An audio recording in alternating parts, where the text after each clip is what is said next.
First thing I'm going to do is set the background to a very dark grey and then select a very dark orange. With that colour I'm going to do the line art. I'll start with an ellipse at the bottom here. I'm using the monoline brush set to 1% size. If you draw your ellipse and then stop and hold and then press one finger on the screen, it will create a perfect ellipse. And then using the cursor at the top left to move the ellipse into the middle. Next, I'm creating a new layer and I'm going to click on the layer and I'm activating Drawing Assist. Using the same brush and color, I'm going to draw the sides of the crown. I have the brush set to stabilization 100%. You can do that by going up to the spanner, Preferences, Pressure and Smoothing, and at the top there you have stabilization. That will give you a very smooth line. I'm going to draw another line coming down and back up.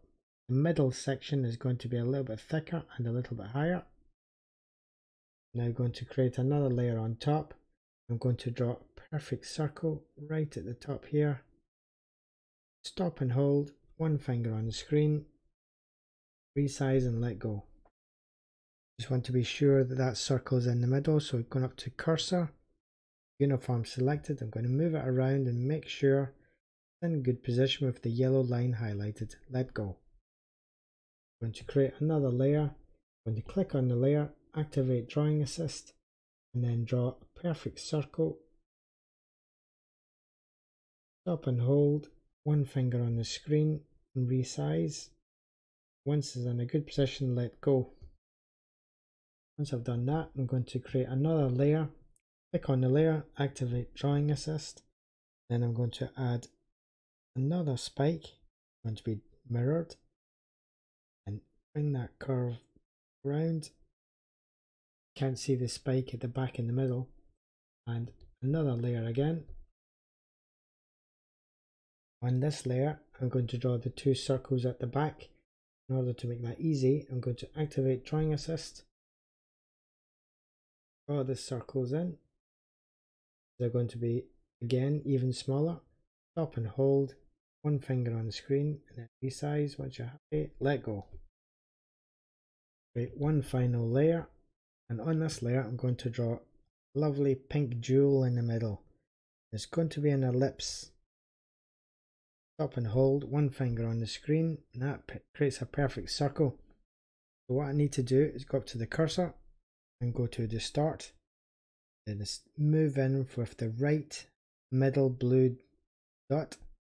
Then with the cursor again, move it in the middle, looking for the yellow line. Let go. Now, then I'm going to pinch all of those layers together into one layer. Then click on the layer and set it to reference. Before I move on, I'm going to change the color of the line art. With the line art layer selected, I'm going to go up to Special Effects, Hue and Adjustment, and move the brightness in that a little bit darker, almost a black but not quite. Now going to add some color to the crown, and I'm going to demonstrate the power of setting a layer to reference.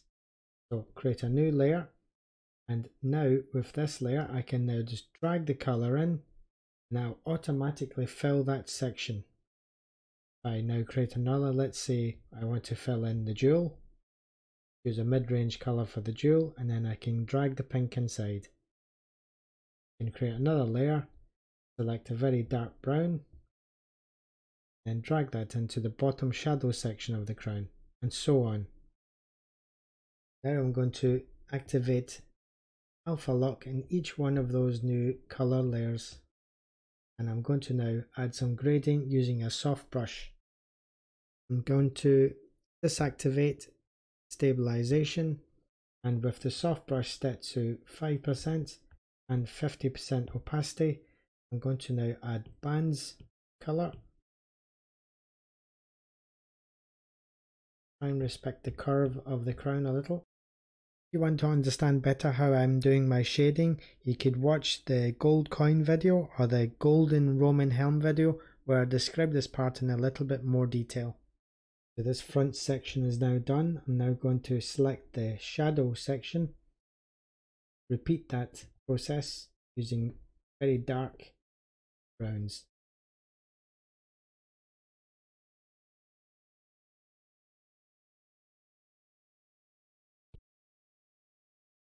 I'm going to focus on the jewel in the middle. Using the soft brush, I'm just going to add darker edge. This. And add a brighter section at the top left. And then changing the brush to a brush called lightpen, which is inside luminance. I'm going to add a point of light. Zoom back in. I think it's always a good idea to add some fresnel effect. A little edge there. I'm going to use a luminous pen to add some more points of light. I'm going to leave it at that. Hopefully you guys were able to follow along. Let me know if you struggled or had any problems. See you next time.